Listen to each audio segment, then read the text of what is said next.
Good morning and or evening. Today is Saturday, the 23rd of January, 2021. I'm Brock Jennings. And I'm Peter Clark. And this is the 5-year anniversary episode of your friendly neighborhood, mostly Lutheran theology podcast, Stumbling Block. Woo woo. Peter, on the 7th of January 2016, you plopped a microphone down at a lunch table in the Olson Campus Center of Luther Seminary in St. Paul, Minnesota, hit the record button, and set the tone for our podcast to follow, which was the Nuclear Jesus Hand Grenade. Yeah, Nuclear Jesus Hand Grenade.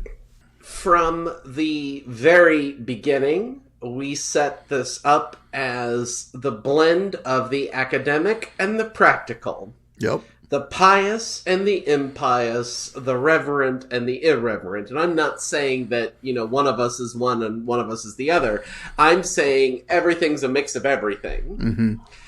And also, implicitly, this was your way to torment, at that time, a young systematic theologian trying to find their place in the church. And your ability to blend astute academic reflection that you brought with a refreshing irreverence that at times got us both in trouble.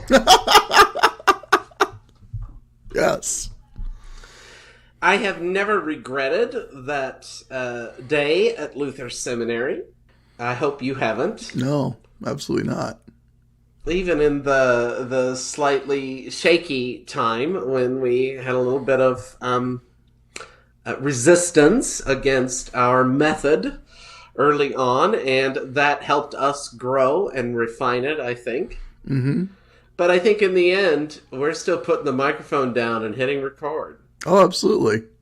Absolutely. So, I guess those were my thoughts on our 5-year anniversary. What are your thoughts? This has been... It's interesting for me because I am so not where I thought I would be in 5 years from there, right? I mean, we recorded that. I was finishing up my last year of seminary, getting ready to go into a call, going into the draft. Yeah. And now I'm no longer ordained. I'm working on starting a bike shop. A lot has changed for me. I'm not afraid to admit that I struggle with what my place is in public theology these days. And don't cancel us. No. I was going to say, with this podcast has been a great sounding board for me to openly struggle with some of that. Mm. Have there been, what has been your biggest frustration in this process? My biggest frustration in this process has been boomers. Peter clearly has no filter. Are we surprised? Older members of the clergy and the establishment who don't understand how this connects to Gen Xers and millennials and even some Gen Zers. Mm-hmm. Several Gen Zers actually now in Germany are interested in our work. There you go. And so that's been, being out of the institutional church has freed me up for that on a certain level. I don't have to watch what I say as much because I've already lost my job. They can't fire me again. Yeah, but for my sake, let's, No, I know. Strike a happy medium, shall we? But you know what I'm saying. Yeah, yeah. You have real freedom, and maybe the notion of censorship, maybe that will change as time goes on. Yeah, I don't think we've ever really been censored. No, they tried a couple times. That's fair. We did have to delete that one episode. Why do you talk about that on the air? I tell you all the time not to talk about that on the air. I don't think it's wrong to acknowledge it. I learned a lot from that experience, and now we are careful and meticulous in our editing. We still put the microphone down and click record, but we are meticulous in that we give the best that is possible to give. And we have organ bleeps. Those are very important, yes.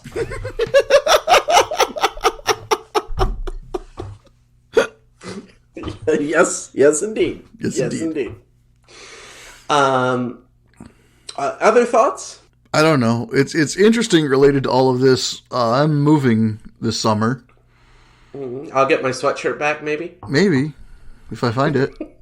Yeah, I just got to keep reminding you. Go ahead. If I don't find it, I'll buy you a new one.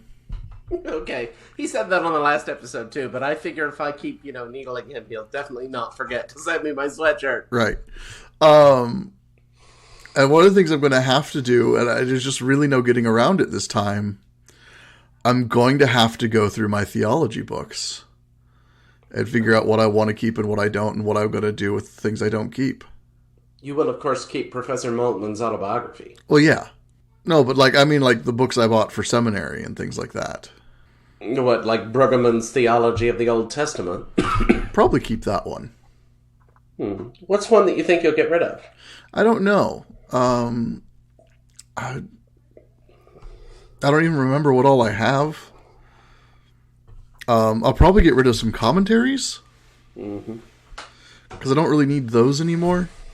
I'm not doing sermon prep. I'm not digging into that the same way.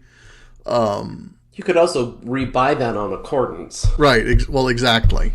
That's just what I prefer to use anyway. I have a lot of it on Accordance anyway. You want to, of course, get rid of anything related to your Lutheran Confessions class, right? We'll see. Oh, don't make me sob. I'll hold on to my Book of Concord. Don't worry. Okay, good. And your books dealing with Dr. Luther, if you have some? That will be on a case-to-case basis. Oh. Some of them are better. I mean, some of them are better than others, you know? I can already guess who you're getting rid of, but I'm not going to say it on the air. Anyway, but I have to go through those. And that's been something I've been avoiding for several years now. Well, I guess not several, like 2 or 3. And why have you been avoiding that for 2 or 3 years? Just to avoid re-traumatizing myself. Now, here's a suggestion. Not a suggestion, a question combined with a musing. Do you have to get rid of them? Or can you say there was wisdom that you learned from Luther and maybe in 10 years you're going to want to come back to it? I don't want to just keep them stored up in boxes for the whole time when someone else could use them. Or put them on your shelves. Or do you not want to look at them? Some of them I probably don't even want to look at. Okay, because it's too reminding. Yeah. So I'll probably get rid of a lot of my... Ironically, I'll probably get rid of a lot of my practical books. Stuff about how to run a church and things like that. Yeah, I'm always wondering if that ought to even be taught in theological seminaries, or if that ought to be done on the internship. Well, I think we need a longer internship. Well, yeah, the Germans have 2.5 years. Yeah, no, I think that's definitely how it ought to be done. But the trade-off, there's a disadvantage to that. The trade-off is there's almost no practical stuff in Tübingen. And that, I think, is a disadvantage. And you have no official, anymore. In Moltmann's day, it was different. But now you have no official spiritual integration into your work. And so there is a downside to that method as well. Yeah. It's great for the brain, but for the soul, one is, well, I'm a doctoral student, so it doesn't matter. But, if I were not a doctoral student, I would feel, I think, like something was missing. So that's why the vicariat is so much longer, because they don't have any practical training. I think our seminaries assume that you're going to weave the practical training into your academic studies. Right. But you still think it should be longer. Absolutely. But you know that most denominations don't even require an internship. Well, I mean, but they also do things differently. So, like the United Methodist Church, you aren't even a full pastor until you've been out working for a couple of years. Oh, okay. So it's a vetting process. Yeah. But anyway, sorry, I led you astray. You're thinking about getting rid of some of your more practical texts. Right, like my stuff about like running a church or church councils or You things have a like book that. on church councils? I probably do, yeah. Theoretically, maybe I had a book like that one time. I don't remember. I took a course in church leadership. It's funny, I don't remember a thing about it. Yeah, but so that, and then like some of the But counseling. theoretically, I know it. It's on my transcript. There you go. But that and some of the counseling books and things like that, You have counseling books? yeah. Like what, family systems theory? Yeah. Oh, but that you could use outside of the church. But I won't. Okay. I'll honor where you are. That was a very CPE answer. Right? Oh my god. That is probably going to be the biggest thing that keeps me out of coming back into the church ever. Is I almost guarantee you they'd make me do another round of CPE. And I'm just like, nope, I'm out. Really? Yep. But I would think you would be an excellent chaplain. CPE was so traumatic for me. Oh. It was traumatic for me too, but... I had a terrible supervisor. Oh. That could be a problem. So, I still keep in contact with my supervisor, actually. We've connected on Facebook. 7 years later. He's retired now. I filed an ethics violation against my supervisor. These are very different experiences of CPE. He's my Facebook friend. I filed an ethics violation against him. Let's hold this up in tension, folks. Yeah. This is why maybe we understand that there are holes in any kind of theological education. There are things that go wrong. Mm-hmm. So you don't want to do CPE again. You don't want to touch it. No, not with a 20-foot pole.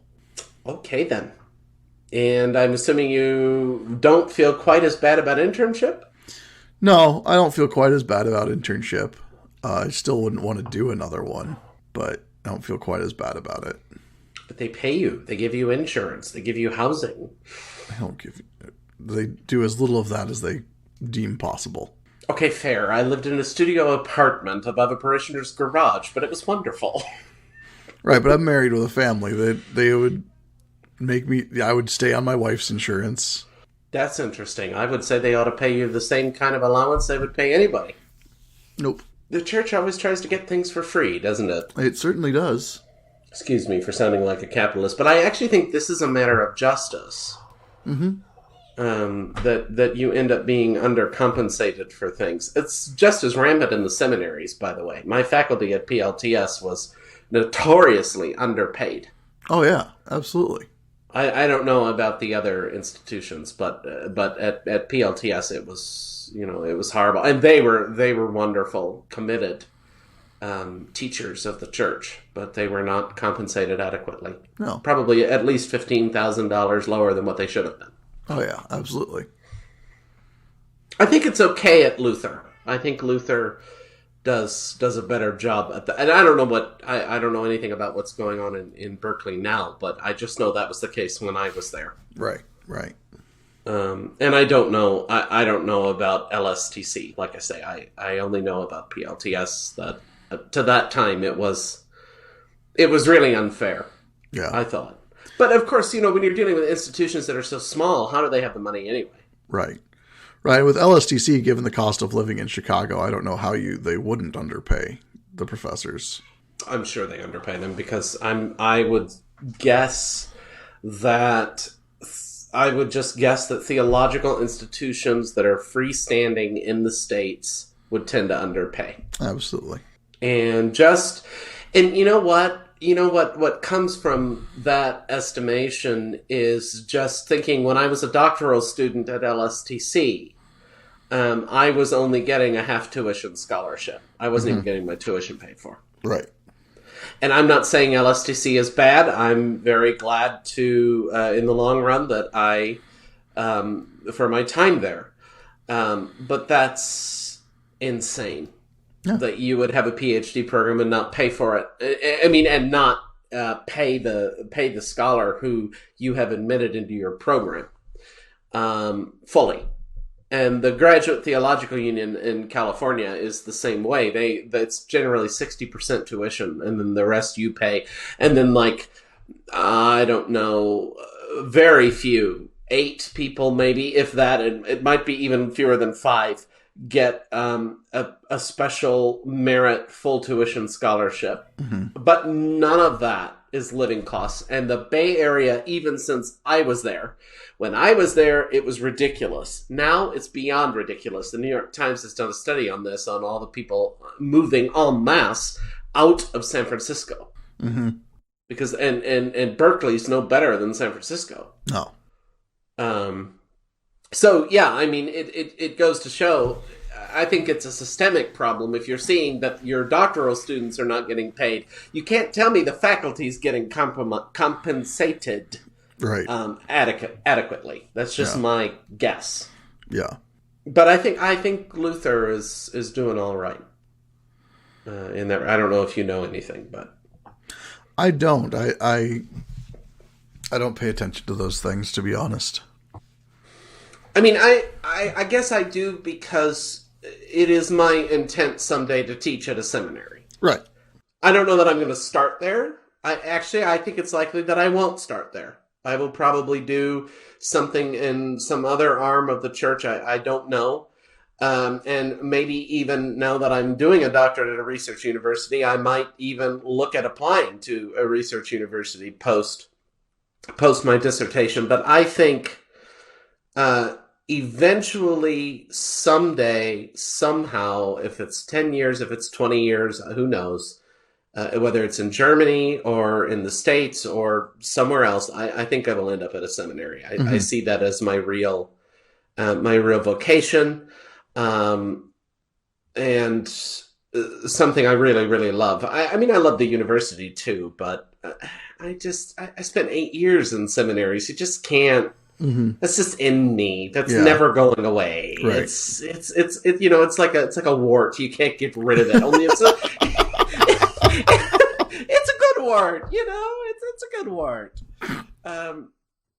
But yeah. So anyway, I got us adrift here. But this is how it always works with us. Oh, absolutely. I'm sad that some of your books would traumatize you. But I am glad that not all of your books will traumatize you. Yeah. But yes, what else in terms of your 5-year thoughts? There's just a lot, I mean, there's a lot of mourning and grief that's happened in the last 5 years for me. And, I'm still trying to figure out where I'm going to land long term. I'm doing this bike shop thing for now. Then that'll be good. That'll be fun. That will occupy my time and my hands. We'll see how it turns out long term. And you definitely want no more education.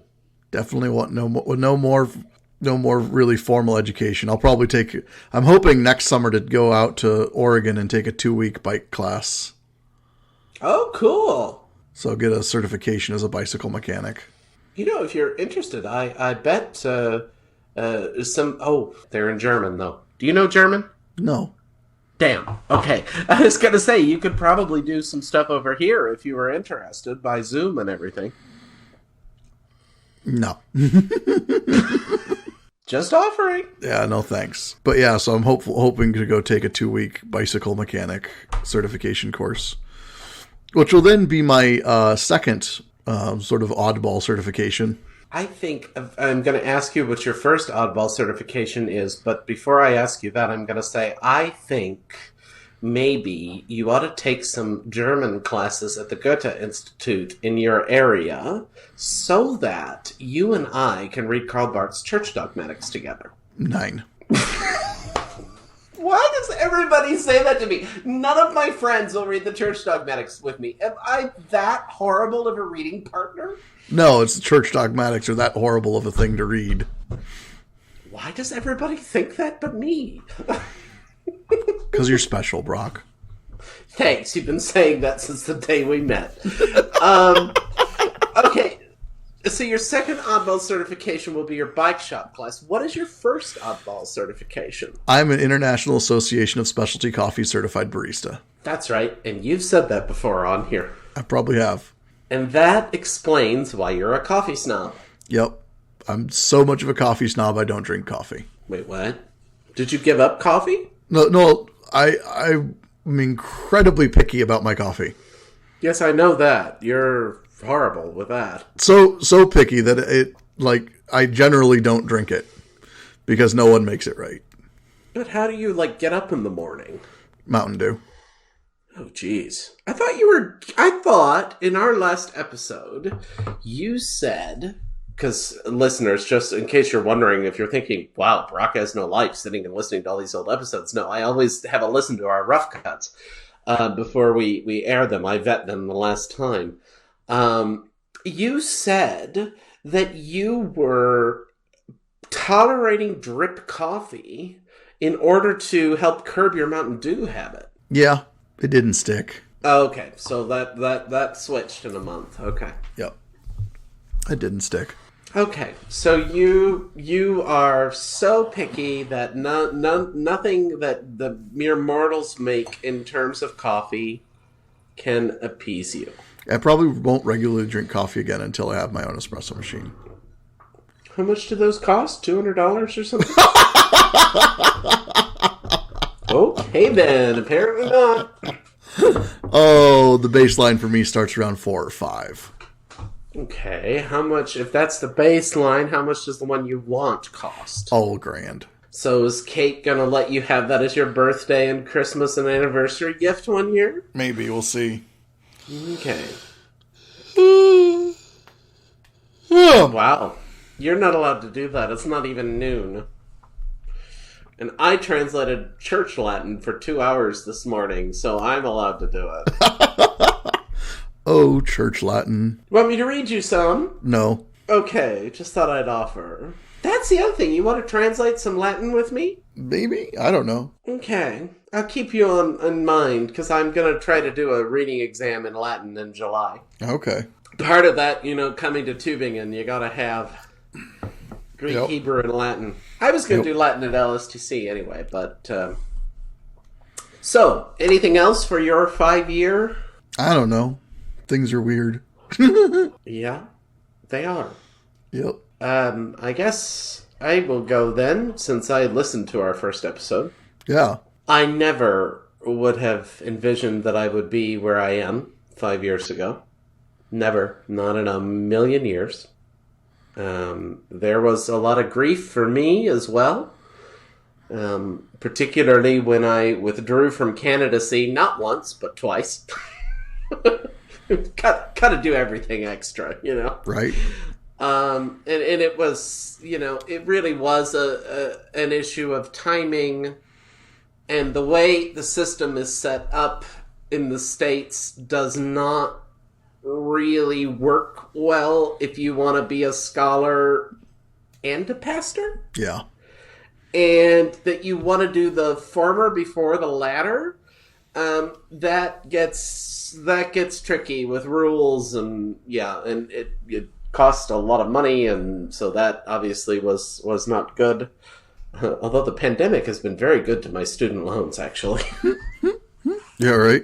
And but I never would have seen the way things ended up. As a matter of fact, in our first episode, I referred to myself.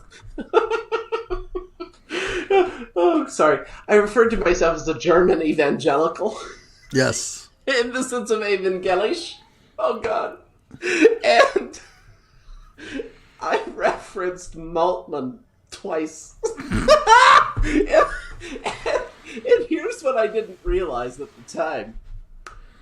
Brock, it's really hard for you to say that you're so steeped in Lutheranism when you're referencing this Reformed theologian all the time. Right. But I mean, Maltman himself was shaped in the Lutheran Barthian tradition of Göttingen, so there's certainly a link. But he's not Lutheran, and frankly, he doesn't want to be. Mm-hmm. He's very clear that he is deeply ecumenical, but he is reformed. Never in a million years did I ever think he would be my advisor. No. Never in a million years did I think I would meet him. Let's just start there. Right. Little known study with him.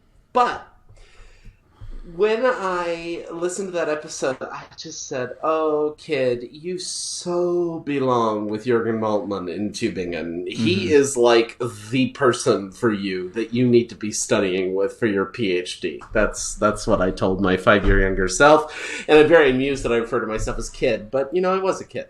I don't feel like as much of a kid now. No. And the other thing I said to myself was, oh, kid, you've got to learn German. You really got to learn German because and I'm just talking about a reading competency. I'm not even talking about speaking, because all this literature that you're referencing, you got to be able to work with German, because that's going to open up vistas that are completely closed to you. And the third thing I said was, oh, kid, you got to work on your Latin, because you're throwing around these Latin phrases, but when you actually start working and thinking about Church Latin, that's going to open up Luther for the rest of your life in ways that you just don't have access to at the moment. Mm-hmm. And the other thing I wanted to say was, you are such and I really want to say a bad word, but I'm not going to. You are such a Barthian, but you can't see it because you are adamant that it is impossible to be a Lutheran and a Barthian. Mm-hmm. It's almost like in the sense that you resisted being queer.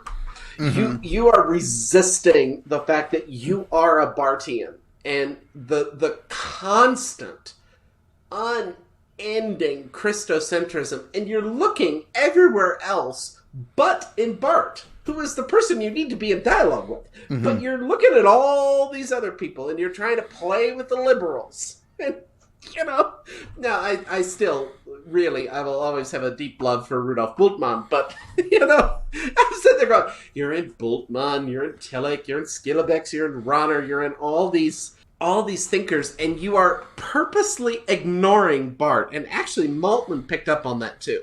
Mm-hmm. Because he told me regarding my doctoral exams that he was a part of when I was still in Chicago.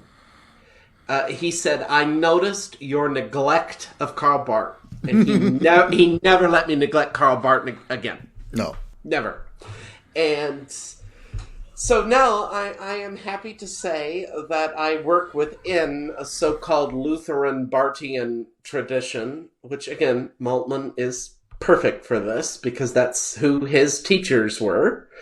And he told me, he said, I expect by the end of your dissertation, you will be a Lutheran Barthian. And I said, why is that? And he said, because this is good theology. And, I found that to be the case, particularly with my deep love of James Cone, who always had a deep abiding love and respect for Karl Barth, even when he turned against Barth. Gustavo Gutierrez also, in some sense, is in the Barthian framework, and I loved Gutierrez. Mm-hmm. And I was studying those guys at Luther. Mm-hmm. So, but I was so adamant about Tillich. I don't know, and I still, my first article is on Tillich, and I still take his notion of meaning very seriously, the role of religion and meaning and doubt and faith and that kind of dialectic. I still very much draw from Tillich for that, but I'm just going, why are you resisting Barth? Barth is going to be your man. I mean, not that you need a man. You'd probably be better if you have a woman. But, if you've got to have a man, Barth is going to be your man. Stand by your man. Exactly. And I figured that out since moving to Germany, but it was something I bet you knew from day one. Huh. I don't know if I did or not. It's hard to remember that far back for me. Okay, maybe you didn't. But this is related because your deep, unending love for Hans Urs von Balthasar. Theopoetics. My reading of Barth in my dissertation, because Moltmann was so much going to push Barth at me that I did my whole bridge to the 20th century is Barth and Moltmann. from Luther, is a Balthasarian reading of Barth. Right. His biography of Barth, it's wonderful. Did you read that? I have not. Okay, that might be one that you would enjoy. Okay. And his Mysterium Pascala. Right. We were supposed to read that together. Didn't you buy that? I do. I have it somewhere floating around. Okay. One of these years we'll actually get to it. Yeah, one of these years, exactly. But Balthasar was openly and unashamedly a Catholic Barthian. Right. And I read a book in the spring called Saving Karl Barth, Hans Urs von Balthasar's Preoccupation. Huh. And it was, Balthasar tried to get Barth to see that Barth was really Catholic. Mm-hmm. You know? And they had this real respect for each other, and this, they both loved Mozart. So they wrote their, and this is where I think they're both wrong, by the way. I think Beethoven is a far superior composer. Or Haydn or Beethoven, but good God, Mozart? Really? And they would write their dogmatic works with Mozart. And Barth even wrote a little book on Mozart. But anyway, I don't know, Balthasar probably did too, because Balthasar wrote something about everything. I mean, yeah, right. The guy was and this is what I didn't realize 5 years ago, because I just never had really heard of von Balthasar. I was more in the liberal, how would I put this? I don't know if this is accurate, but I want to try it anyway.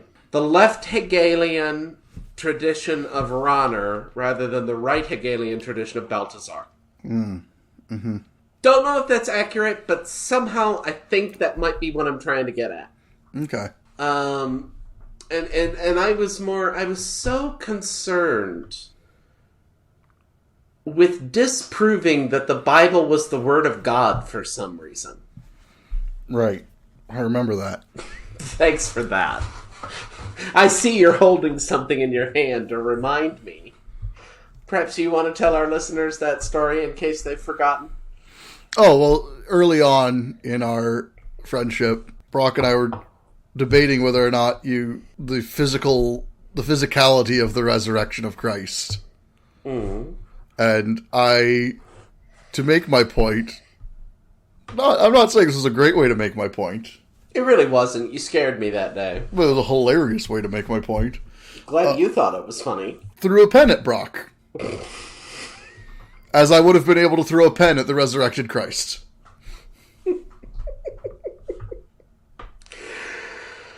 Thanks for that.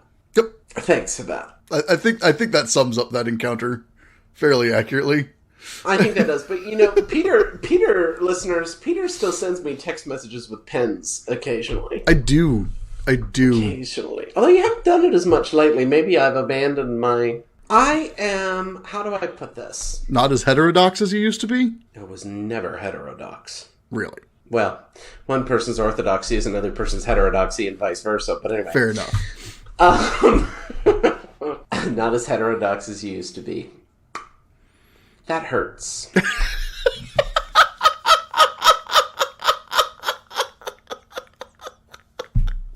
That really hurts. I'm sorry. You are a jerk. I say it in love. You thought I was heterodox? Absolutely. What? Your views on the resurrection of Christ were distinctly heterodox. All right, so I would say, well, I'm going to go even further, but not in heterodoxy. I don't think I'm not so. I would not describe myself as orthodox or heterodox. I think those are hard terms. I will say that I have consciously turned against the tradition of theological liberalism. There you go. I'm not in bad company with Maltman, though. No. Because in many ways, he as well does not go with the liberal tradition because he is a left-wing Barthian. Mm-hmm. And Barth and this is one reason to love Barth. Some Lutherans hate Barth, but I'm going to try to save him in this regard. Found a way to be both orthodox and modern. Mm-hmm. In other words, Barth is no fundamentalist. The point of the scriptures is to, wait for it, bear forth Jesus Christ. Right. So far, so good. Yeah. Who is this Jesus? Well, the one who shows the enfleshed logos. Mm-hmm. Jesus shows the enfleshed logos. Also good. The resurrection is a bodily resurrection. Also good. Now with Barth, Barth even says that those who think that the virgin birth is not a matter of history should keep silent. They're welcome to have they're welcome to have that opinion, but they should they should be silent about it in the church. In I think that's 1.2 of the Church Dogmatics, or maybe it's 2.1. I can't remember which one, but I read it recently. It's in the section on the mystery of Christmas. Okay. I haven't memorized which section corresponds to which volume of the Church Dogmatics. I have to say I'm just not interested in that, really. Although, by and large, I know overall where things are in there, which I would have had no clue 5 years ago, by the way. This is all Moltmann. Yeah. And not to say blame Moltmann for corrupting me, but I read 2.2 of the Church Dogmatics, the first 200 pages, and wept when I read it. Wow. All on the doctrine of election. And then I read Alan Lewis's book on Holy Saturday, Between Cross and Resurrection, which also it features an important part of my dissertation, by the way. Right. And that's when I started to critique not only my previous leanings in liberalism, but I forgot what else. What else? Oh, implicitly the theology of Lothar Pannenberg. Mm-hmm. Which is a problem when Volker Lepine is your secondary supervisor and Pannenberg was the most influential theologian in his life. But I started to see, in my view, and this is a Barthian critique of Pannenberg, but I do think it's accurate. It's not just because it's Barthian. I resist being put in that box.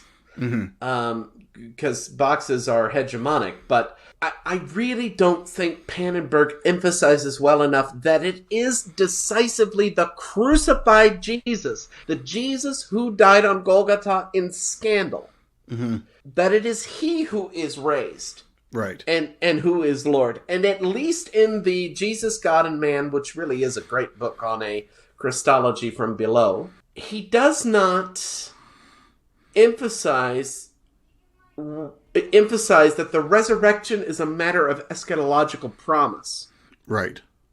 Rather than the right Hegelian, because Pannenberg, I would say, probably was a right Hegelian, a notion that the resurrection is the end of history, beginning of the end of history. Interesting. Oh, interesting. That is interesting. And I read that and I just said, no, it is a matter of promise, because I was shaped by Moltmann in my studies, and for him, the resurrection is a matter of eschatological promise. Well, where does he get that from? He gets it from Paul. He gets it from 2 Corinthians 5. Right. Among other places. Yeah. So that's one of the places. Well, and so, right, so you got into the issue, right? So I lean towards a Christus Victor atonement theory. As do I. But you can't have Christ victorious if you don't have Christ humiliated. I think you're a Barthian too, Peter. I might be. I don't know. I don't concern myself with these things. Well, that's true, because you don't want to do systematics. No. But, you can't have a Christus Victor without a Christus humiliated. That's right. That's right. But, von Balthasar, whom you love so deeply, is a theologian of the cross. Now, he doesn't, he is different than Moltmann. He doesn't have the connection to radical politics. Right. That Moltmann does. But he does have a strong, radicalized theology of the cross for the 20th century. And he expands that to a theology of Holy Saturday. Yeah. And, so I don't know. Have you seen this theological change in me? Have you enjoyed it? I have. I have seen you grow theologically over our time together. Interesting. And are you now happy that I'm no longer so liberal? I am happy that you're no longer so liberal. I wish the University of Tübingen was happy. The problem is I moved to a research university where everybody's liberal, so maybe that's how it happened. Well, that's an overstatement, but, by and large, the dogmatics has shifted in Germany in the last 30 years. It has shifted from Barth to Schleiermacher. Mm-hmm. Implicitly, before I met Moltmann, I would have been, in some sense, in that tradition of Schleiermacher. Mm-hmm. And there's nothing wrong with Schleiermacher. I mean, you can actually make the charitable argument that Schleiermacher puts the Trinity at the end of his dogmatics because that's what the whole thing is building to. Right. That's a more generous, if I was gonna talk about Schleiermacher, I would probably take that view. It's also said that he was a functional Marcionite. I don't know. All I know is I read his sermons. I said, well, sounds like good Christology to me. Mm-hmm. But he is the father of liberalism in dogmatics. So to go with Barth, who I was always going with unconsciously all along, like that's the funny part. It's like I hear myself and I'm going, why? Why are you resisting this? I think it's because I had some professors in California who didn't like Barth, number one. Mm-hmm. And number two, because it's not only about that, I really struggled as a queer person, and I just didn't know how to say this before. How do I take the Bible as the Word of God and still be queer? Mm-hmm. Which I'm not sure you've ever had to wrestle with that question. I have wrestled with that question as an empathetic sort. Okay, and how did you resolve that question? Well, I focused on the New Testament. I think, in the New Testament, the things that we have that people use to gay bash are very unclear what they mean. You're right. And contextually probably refer to some kind of pederasty or pedophilia. Right. And so that, obviously that's bad. We sweep that aside. We're not dealing with that. But what do you do with the fact that the fathers would not have agreed with gay marriage? That's a cultural issue. Okay. In terms of the actual text of the New Testament, I come back to Paul, who says that in Christ there's neither male nor female, Jew nor Greek, slave nor free. Mm-hmm. He wipes away these labels that we give ourselves, and so that's sort of where I come at it from. Obviously, I probably haven't dug as deep into it as you have, but when I was first reconciling my stances on, because I've long supported gay marriage, and I've long supported gay rights. You flaming heretic, you! I didn't think it was I didn't think it was heresy to support that because I saw it as loving your neighbor, and I also saw it as certain rights that separation of church and state and certain rights that every tax-paying American has access to. Yeah, but that doesn't help me. That doesn't help with the question of, is God going to damn me to hell for being gay? I don't think God's going to damn you to hell for being gay any more than God's going to damn me to hell for being straight. But you don't have 7 passages in the Bible that are used as weapons against you. No, because the Bible is applied unfairly by people who are bigoted. There are several passages in the Bible that imply that I should be going to hell for having lustful thoughts, that I should ideally be celibate. Everybody would be celibate ideally, but it's not an ideal world. Right. No, exactly. And so, oh, that sounded like Tertullian, sorry. And so I just don't, I just think it's, again, it hasn't been poorly applied to me. So it's easier for me to just wave my hand and say it's poorly applied. Mm-hmm.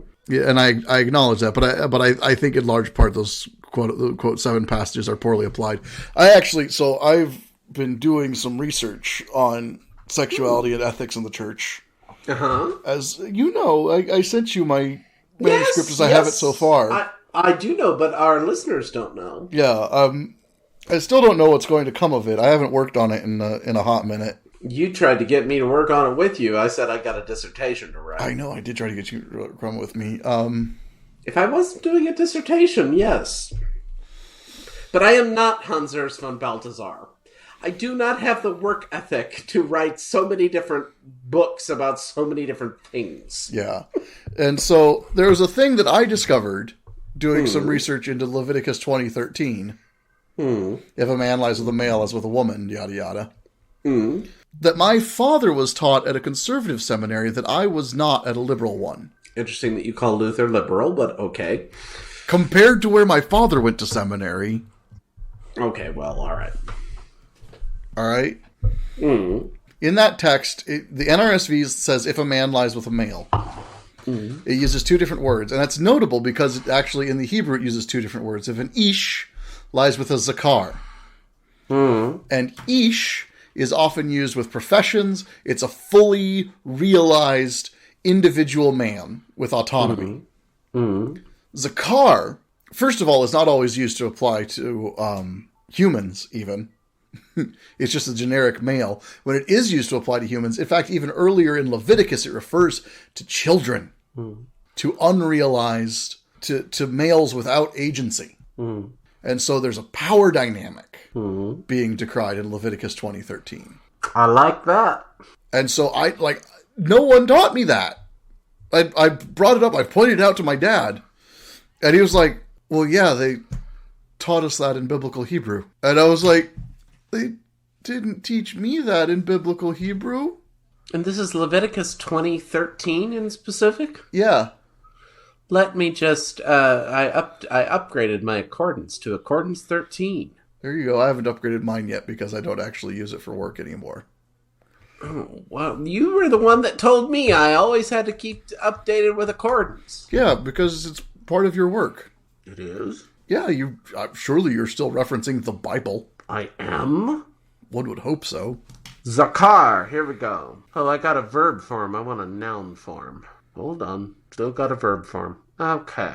Oh, this is a problem. I got Zakar, Remembrance Memorial. Why not just go to Leviticus 20:13 and double-click on it from there? I did. Okay, here we go. But I got the verb first. Okay, weird. Male, relation, obscure, male is mentioned, talked of, assumed original sense, be sharp, traces of this in Arabic, male organ, offspring of men and animals. Yep. Male persons. Hold on. In command agency, sodomy. Oh, wait, no, that's the opposite. Yeah. The opposite is in command of in sodomy. Yeah. And so but that also, according to the BDB, is in Leviticus 18:22. It's the same. You shall not lie with a zakar. Earlier in Leviticus 12:2, it says something about conceiving and bearing a male child. It just says conceiving and bearing a zakar. Oh, wow. Nobody taught me that either. Yeah. Why didn't anybody teach you that? I don't know. And this is related to the Code of Holiness. Yeah. Do you like your BDB? I don't think I have the BDB. What do you have? What do I have? I have Wren's Expository, the ISBE, the Pocket Hebrew Dictionary. Oh, you got to get the BDB. That's the standard. Right, but I'm not in the... It's hard for me to justify the expense because I'm not in the field anymore. Oh, yeah, fair. Fair. Good point. I had the BDB and the Halat. I went insane with my biblical languages. That's fair. It's probably good. Yeah, Maltman wanted me to strengthen my exegetical stuff. But again, I think he picked up on that. I could quote the great theologians, but I was shy about actually quoting the Bible. Yeah. And I don't... did you notice that ever? Yeah, absolutely. Right. Because that was my struggle. How do I, which in a way you can say, well, that's idolatry, but it really was my struggle. How can I, as a queer person, love the Bible, and obviously I understand when I say Bible that's a complicated word and it's actually even plural in the Greek, and I get that, but how do I both shape my life to this, see it as law and promise, and see it as how not only in an ethical sense, but in an ontological, existential, ethical sense as the Word of God. And Maltman's work was, looking back 5 years later, right? Well, I started reading Moltmann 7 or 8 years ago, probably, but 5 years ago is when I really started reading him in depth. Mm-hmm. He was one of the people that I found myself really drawn to because he's always quoting the Bible. Always, always, always, always, always, always. Mm-hmm. Always. Did I mention always? Okay. I think you mentioned always. Okay, just so we're clear. So he really is a biblical theologian. So I could quote the Bible when I was referencing him, but I couldn't. There was still this, because those, you want to talk about trauma.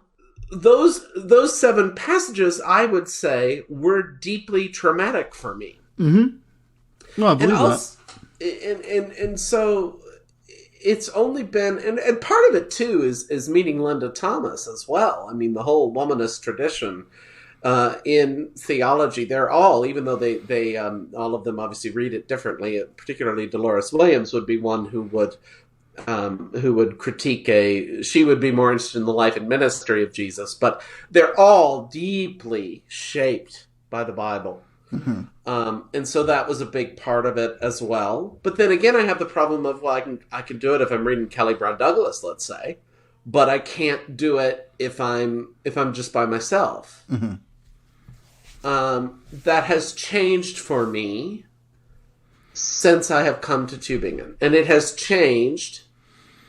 It has changed since I met Moltmann the first time, and he said, strengthen the exegetical work. Mm-hmm. And it's not just because the wise teachers said it. Something shifted with me in his study because I told him I was gay. Mm-hmm. He knew. For him, this is no problem. Right. He does not understand why the issue of sexuality is more important than war and peace. Right. Which, I mean, when you think about the U.S. military, although I might have been grateful for them in recent times, i.e. January 6th, you kind of go, well, there's a point to that. So I really had to the triune God had to become a reality for me in a way that the triune God was not, because I was still trying to struggle with the fact of, am I going to be damned to hell? Right. Right. And so the liberal tradition, if you relativize Scripture, that's the easiest way to say you're not going to be damned. Right, and I try and do it without completely relativizing Scripture. Well, and when I say liberal, understand, I hope you understand that I'm speaking of the tradition that begins with 19th century Lutherans in Tübingen, frankly. Yeah. In other words, really trying to swallow biblical criticism, and you end up saying more about what Jesus didn't do than what he did. Yeah. Yeah. And at some point you go, well, as Albert Schweitzer said in 1906, I think it was 1906, it might have been a bit before or after, you're just finding yourself in the reflection pool. Yeah. You're not discovering anything really about the so-called historical Jesus. Right.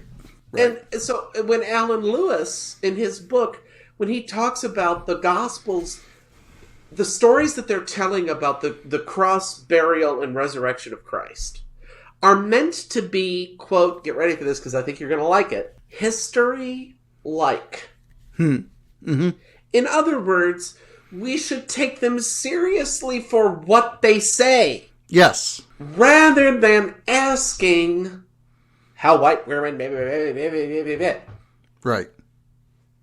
And so, Peter, I now come to your position. The gospel writers offered, whoever they were, and we still don't know who they were, offered their best attempts to tell us the story of the cross, the tomb, and the resurrection of Jesus. Yay! On that massive bombshell, we should wrap it up. Happy 5-year anniversary, Peter. Happy 5-year anniversary, Brock. Until next time, I'm Brock Jennings. And I'm Peter Clark. And this is your friendly neighborhood, mostly Lutheran, theology podcast, Stumbling Block. Stumbling Block is a production of Silver Turkey Studios. Our funding producer is Benjamin Dittman. Our executive producer is Peter Clark, and our executive director is Brock Jennings. Our theme music is by Mirrors for Windows, and we are hosted by Podbean. We can be reached by email at stumblingblockpodcast@gmail.com. And as always, thank you for listening.